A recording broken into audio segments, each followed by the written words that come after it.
Olá, boa noite a você. Eu sou Adalberto Piotto e seja bem-vindo ao Cenário Econômico pela TV Brasil, diretamente dos estúdios da B3, no centro da cidade de São Paulo. A recuperação econômica com o crescimento do PIB, a retomada do emprego e a volta da confiança no comércio e na indústria, com a elevação das vendas verificado em 2017, uma mudança significativa em relação aos anos anteriores, ainda não conseguiram mudar de vez a vida da maioria dos brasileiros. Nem teria sido possível, pelo pouco tempo, para consertar o dano causado pela maior crise de toda a história do país, que deixou pelo caminho um desemprego recorde que, embora em queda, ainda assola mais de 12 milhões de pessoas. Por esta razão, o consumidor que já começa a voltar às compras, hoje o IBGE divulgou o aumento das vendas em janeiro, a indústria de chocolates está otimista e contratando empregados, mas este consumidor ainda se diz pessimista com a situação do país. Justamente o desemprego alto é a causa mais citada na pesquisa do Serviço de Proteção ao Crédito, que apura a confiança da população na economia. E há reclamações com relação ao preço das coisas, apesar da inflação baixa, da elevada taxa de juros que ele paga nos bancos e nos crediários das lojas, reclamação mais que plausível diante dos mais de 300% ao ano no cartão de crédito, por exemplo. Mas a desconfiança do consumidor, por todas as razões que ele aponta, tem um outro ponto de vista. O potencial de crescimento no país é gigantesco, ou seja, de voltar à economia e voltar crescendo. Tanto que o único detalhe da pesquisa que chama a atenção por ser positivo e estar na faixa do otimismo é a confiança no futuro, a expectativa. Ou seja, o consumidor brasileiro espera que a economia continue se recuperando para gerar emprego por longo prazo e que seja tratado com preços mais justos, serviços melhores e taxas de juros decentes. Convenhamos que não é muito para que mais gente faça a roda da economia girar. O cenário econômico está no ar. Michel Temer acenou hoje com a possibilidade de votar a reforma da Previdência ainda este ano. Temer está aqui em São Paulo numa série de eventos sobre economia. A repórter Vanessa Casalino está na redação da TV Brasil e traz mais informações. Oi, Vanessa, boa noite. Oi, Piotto, boa noite para você, boa noite a todos. É uma agenda intensa. Agora o presidente participa da abertura do Fórum Econômico para a América Latina, que debate o comércio regional em meio às medidas unilaterais e protecionistas definidas pelos Estados Unidos quanto ao aço. Antes, Michel Temer participou da assinatura de um acordo entre uma agência pública e uma empresa multinacional. E mais cedo esteve na abertura da sessão plenária da Federação das Associações Comerciais do Estado. Nesse evento, Michel Temer voltou a falar na reforma da Previdência e lembrou que esta ainda é uma pauta do governo federal. Vamos acompanhar o que disse o presidente. Nós decretamos a intervenção no Rio de Janeiro. Em face da intervenção, não se pode tramitar emenda à Constituição. Não é improvável, espero que seja assim, que até setembro, mais ou menos, as coisas estejam entrando nos eixos no Rio de Janeiro e eu possa fazer cessar a intervenção. Se fizer cessar a intervenção, ainda eu tenho uma parte de setembro, outubro, novembro, dezembro, para aprovar a reforma da Previdência, porque hoje já há uma consciência de que ela é indispensável. O presidente Michel Temer reforçou que o governo estuda uma proposta de simplificação tributária ainda para este ano, Piotto. Obrigado, Vanessa, que são as duas reformas que se esperava que acontecessem este ano.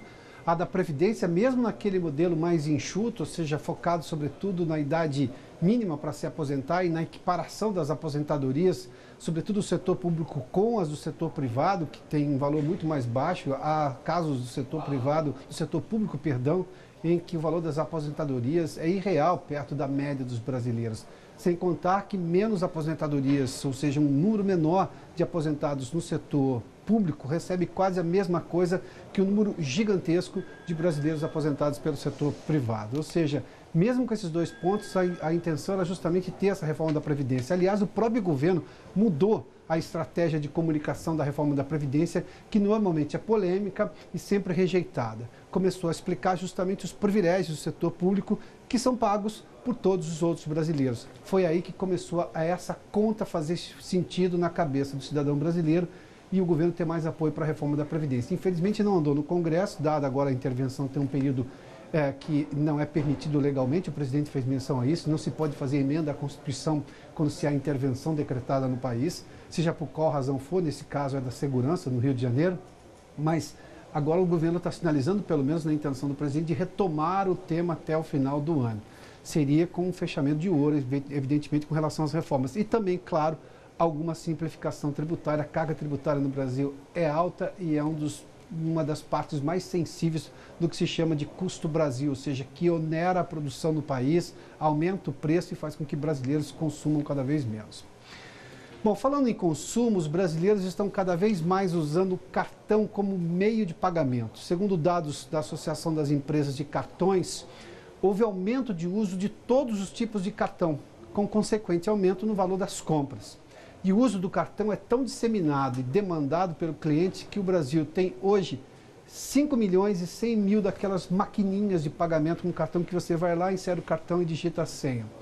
Isso resulta em quase 25 máquinas para cada 100 mil habitantes brasileiros. Uma média similar, por exemplo, à de países do primeiro mundo, como a Suécia e o Reino Unido, e superior à França, China e Rússia. Nós preparamos algumas telas para mostrar o tamanho desse uso de cartão.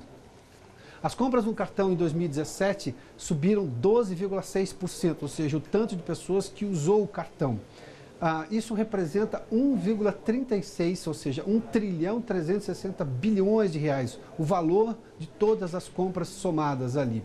Para se ter uma ideia, o uso do cartão dessa forma já representa 32,6% do consumo das famílias, para ver uma ideia de quanto isso cresce.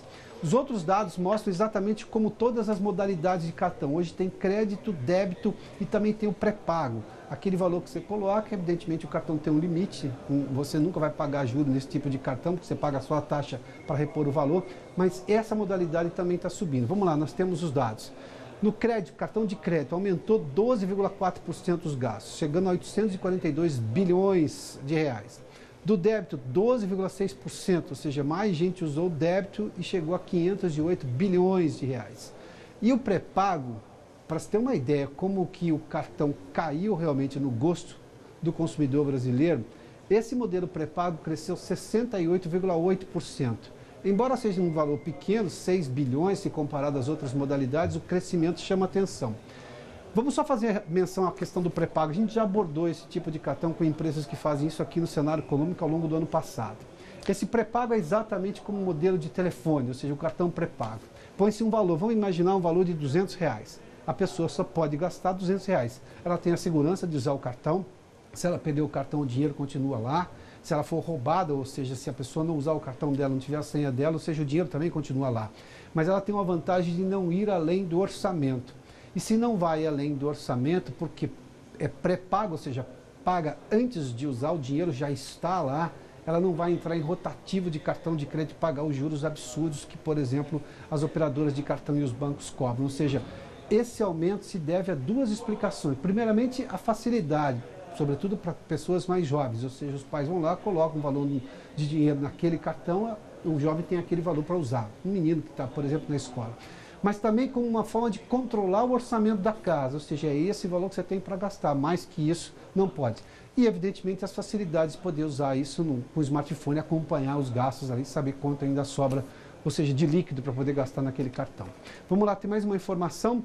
O e-commerce, ou seja, o comércio eletrônico, cresceu 16,5% o uso de cartão, ou seja, para se comprar em cartão. Para se ter uma ideia, 80% das compras online são feitas por cartão de crédito, até pela comodidade.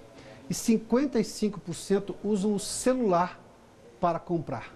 Daí a importância do celular, e para se ter uma ideia de como o celular normalmente é o presente mais esperado nessas datas comemorativas do comércio, que tem um fluxo muito grande de vendas. Então estamos falando, por exemplo, Dia das Mães, Dia dos Pais, Dia das Crianças também, Natal, ou seja, essas datas têm o celular como um dos itens mais esperados pelas pessoas que vão receber presentes.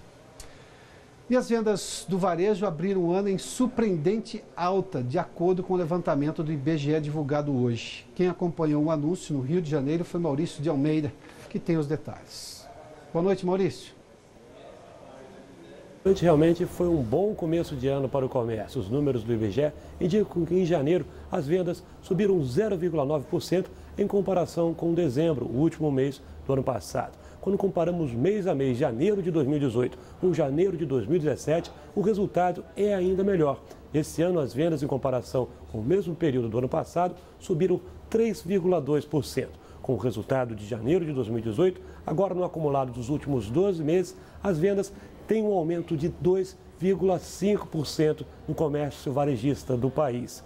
E a expectativa para o ano é que as vendas continuem com essa trajetória de alta. Segundo os economistas, o cenário econômico é bem positivo. Um cenário com a retomada de oferta de empregos, com inflação baixa e queda de juros, que facilita o crédito. Nesse mês de janeiro, os supermercados se destacaram nas vendas. Lá no setor, o crescimento das vendas foi de 2,3%, com destaque principal para os artigos de uso pessoal. As vendas desses produtos subiram 6,8%. E a tendência é que o comércio continue navegando em clima de tranquilidade, subindo as vendas durante o ano. Piotr. Muito obrigado, Maurício. Bom, tudo isso mostra o tamanho do potencial de crescimento da economia, ou seja, quando há possibilidade, há demanda, ou seja, há desejo de consumo no consumidor brasileiro, desde que ele tenha condições. Porque para falar sobre um outro ponto de vista, depois dessas notícias positivas em relação à economia, o desemprego alto ainda é a principal razão para a queda da confiança do consumidor no mês de fevereiro, segundo uma pesquisa do SPC e da Confederação Nacional de Dirigentes Lojistas. O índice de confiança caiu em relação a janeiro, embora esteja levemente mais alto se comparado ao mesmo período do ano passado. A crença de um futuro melhor é o ponto positivo da pesquisa, a gente mostra em detalhes ali. Olha, em fevereiro chegou a 42,8 pontos a confiança do consumidor. O que isso significa? Na verdade, é uma escala de 0 a 100. Abaixo de 50 é pessimista, acima de 50 é otimista. Na comparação com fevereiro de 2017, ou seja, que foi de 41,4, ou seja, fevereiro deste ano está um pouco melhor. Mas na comparação com janeiro, que chegou a 43,6 pontos, fevereiro deste ano com 42,8 está um pouquinho abaixo. Mas o detalhe é que todos esses números aí estão abaixo da zona de otimismo, que é acima dos 50 pontos. Ou seja, permanece no pessimismo e o drama é justamente o desemprego ainda alto, que foi o pior que sobrou da crise econômica e é exatamente o índice que ainda a gente não recuperou de forma bastante importante depois daquela crise pesada dos anos 2014, 2015 e 2016. Aí nós temos uma explicação para esses números. Vamos lá. A pesquisa é dividida em duas perguntas. Qual a sua percepção sobre as condições atuais da sua vida com relação à economia? Chegou a 32,4 pontos no índice, ou seja, bem abaixo, bem dentro da zona de pessimismo e abaixo dos 50 pontos. Quando a pergunta é outra, quais são as suas expectativas, quais são suas expectativas em relação ao futuro, aí nós entramos, o consumidor já começa a entrar na zona do otimismo. Chegou a 53,2 pontos. É exatamente essa média que ainda coloca nesse valor médio a confiança do consumidor na fase do pessimismo. Nós temos uma última tela ainda para mostrar. Vamos lá. Por que o consumidor ainda está descrente em relação à economia? 64% o desemprego teve citação em 64% como a primeira razão. Preços altos, 60% aprontaram exatamente isso. Agora, uma coisa tem exatamente a ver com a outra. Vamos só, antes da gente concluir essa tela. O grande problema aqui é que se as pessoas estão desempregadas, elas perdem o poder de compra. Elas estão vivendo de economia, quando tem economia para gastar. E aí, claro, qualquer preço é muito alto. Evidentemente que nós tivemos uma redução em vários produtos, sobretudo os alimentos. A gente mostrou aqui pelo IBGE que exatamente os alimentos puxaram o índice de inflação no ano passado para baixo e continuam fazendo isso no começo deste ano. O índice de inflação dos supermercados também mostrou que é uma deflação dos supermercados. Vários produtos, sobretudo os mais básicos, custam menos hoje do que custavam há um ano. Apesar disso, se a pessoa está com dinheiro curto, ou seja, está desempregada, todos os preços parecem muito altos. Essa é a conclusão, inclusive, do SPC também, do economista-chefe do SPC. Vamos lá, só para concluir aquela tela. E aí a última reclamação, assim, para 38% das pessoas, a principal razão hoje de estar com confiança baixa no país são as elevadas taxas de juros. Bom, aí a gente fala com muita frequência aqui no cenário econômico que você acompanha. O cartão de crédito, que a gente fez menção ali, que aumentou o número de pessoas que usam o cartão de crédito e o valor gasto com o cartão de crédito, quando vai para o rotativo, paga uma taxa acima de 300% ao ano. Ou seja, nós estamos falando de um crédito ainda muito caro para o consumidor. As taxas de juros ainda são indecentes para o consumidor. e aí faz com que o consumidor gaste menos e quando fica na dívida, transfira seu dinheiro suado ou resultado de economia, de trabalho para pagar juros para os bancos. Essa transferência de riqueza é que está fazendo mal para o país nesse momento. Bom, e daqui a pouco nós temos os números do mercado financeiro. O Ibovespa recuou com leve alta do dólar. Hoje a gente volta em instantes. Já de volta ao estúdio do Centro de Operações da Bolsa, com os números do mercado financeiro. Vamos lá para saber como fechou o Ibovespa hoje, em queda de 0,59% a 86.383 pontos. Detalhe, o Ibovespa começou o dia hoje em alta, depois no meio do dia inverteu, terminou em queda justamente movido pelos movimentos da Bolsa dos Estados Unidos em relação a várias coisas da presidência dos Estados Unidos, ou seja, movimentos em relação aos Estados Unidos, ou seja, o noticiário internacional que hoje influenciou na Bolsa aqui em São Paulo. E o dólar comercial também uma leve alta de 0,15% a R$ 3,26. Tanto o dólar interrompeu as quedas que ocorreram ontem e na sexta-feira, e o Ibovespa também que estava subindo hoje uma pequena queda. Bom, como a gente viu logo no início do programa, o presidente Michel Temer está em São Paulo e quem também passou pela cidade foi o ministro dos Transportes, Maurício Quintela. Ele defendeu o decreto dos portos, que é alvo de investigação no Supremo Tribunal Federal. A Vanessa Casalino conta para nós todo o dia do ministro. Vanessa. Pois é, Piotr, foi uma defesa enfática. Ele disse que as dúvidas que pairaram sobre o decreto são injustas. Ele foi assinado em maio do ano passado pelo presidente Michel Temer e é alvo de investigações no STF. A suspeita é de que o presidente, o ex-deputado federal Rocha Loures, teriam agido para beneficiar a empresa Rodrimar, que atua no Porto de Santos. Para Maurício Quintela, essa demora em definir sobre a validade do texto gera uma insegurança sobre a gestão desses serviços. Quintela disse ainda que o governo deve fazer a concessão da rodovia Norte-Sul, vista pela pasta como a espinha dorsal do setor ferroviário brasileiro. O trecho vai ser repassado à iniciativa privada e faz a ligação entre Porto Nacional, no Tocantins, e Estrela do Oeste, aqui em São Paulo. Os investimentos previstos para a empresa que ficar com a ferrovia são estimados em 3 bilhões de reais. Já o governo espera arrecadar 1,5 bilhão de reais com o leilão Piotr. Muito obrigado, Vanessa. Olha, a indústria de chocolate, a gente está aí, digamos, às vésperas da Páscoa, está contratando 23 mil pessoas para trabalhos temporários nesta época do ano, que é uma época especial por todas as razões. Para falar sobre esse número, e esse número é extremamente importante no momento de recuperação do emprego e da economia do país, está conosco o vice-presidente da indústria de chocolates, Afonso Champi. Senhor Afonso, bem-vindo aqui ao Cenário Econômico. Muito obrigado. Tudo bem? Nós temos um dado que chama atenção, contratação de 23 mil pessoas. São vagas temporárias, é compreensível, até porque é uma indústria que tem uma sazonalidade importante nessa época do ano, mas isso é uma perspectiva de otimismo em relação à economia agora, nesse segundo ano de recuperação?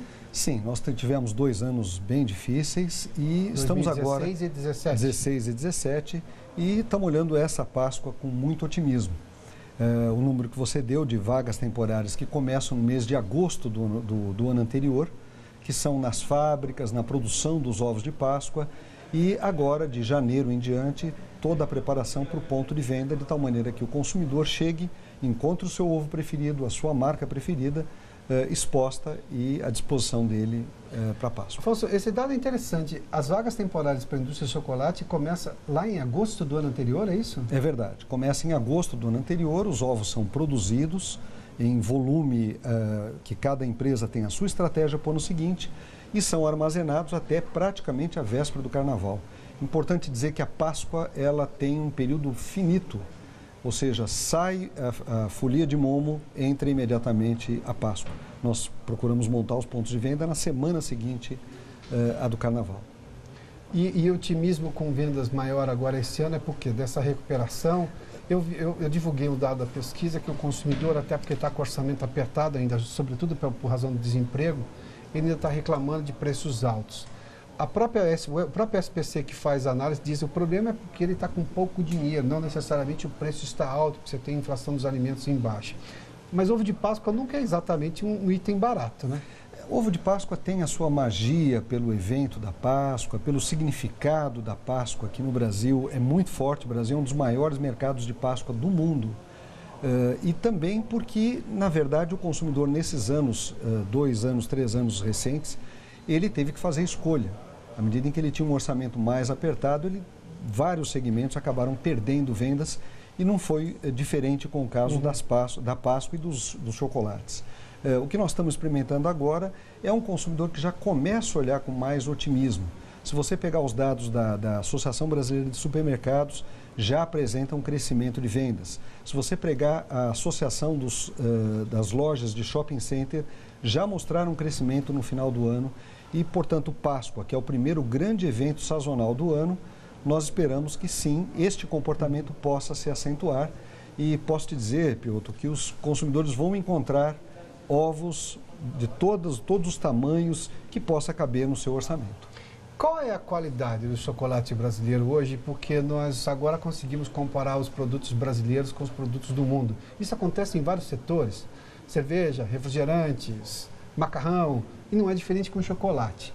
Nesse comparativo, o consumidor vai ver qual o chocolate brasileiro, em que nível nós estamos, a média do chocolate. O chocolate brasileiro tem qualidade comparável ao de outros mercados. Nós temos hoje aqui a tecnologia mais avançada, nós temos matéria-prima de qualidade. O Brasil é um dos poucos países que tem todas as matérias-primas para abastecer este segmento. E autossuficiente, né? Autossuficiente, exceto em cacau, que nós dependemos ainda de uma pequena importação. O Brasil, desde os anos 90, perdeu praticamente 60% da sua produção em razão de uma praga chamada vassoura de bruxa. Isso. Desde então, o cacau tem aumentado a sua produção, em especial no Pará, em áreas degradadas, que se plantou cacau, e cacau é uma fruta de uma região própria daquela faixa do meridiano e que está indo muito bem.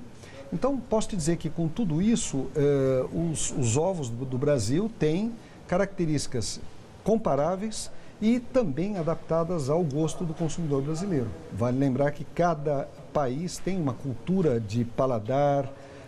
O nosso é de mais docinho, não é? O nosso é um pouco mais docinho e vai muito também na linha do chocolate ao leite, que torna o consumo do chocolate com uma característica muito particular, enfim. Então, isto de fato nos coloca nessa condição de, para os produtos que nós oferecemos para o consumidor brasileiro, ele encontra produtos de fato comparáveis. E que você bem colocou, hoje é muito fácil comparar, porque os produtos internacionais estão disponíveis aqui também. Quando eu era criança, tinha dois tipos de chocolate, branco e chocolate preto. É isso que a gente tinha, chocolate branco. E no máximo era chocolate em barra, com alguma coisa ali, alguma castanha e bombom. Hoje tem chocolate com diferente percentual de cacau. Nós estamos oferecendo mais produtos porque eu tenho uma demanda crescente por isso também? Sim, há características de produtos que são voltados para pequenos grupos de pessoas que apreciam uma determinada formulação do chocolate, buscam um determinado prazer ao consumir aquele tipo de chocolate. Chocolate amargo, chocolate meio amargo, chocolate com textura, combinações com diversos ingredientes, enfim, alguns até exóticos. E hoje o que a gente pode dizer é que o Brasil tem uma amplitude, uma gama muito grande de alternativas. E, Piotr, isso está presente também no ovo de Páscoa.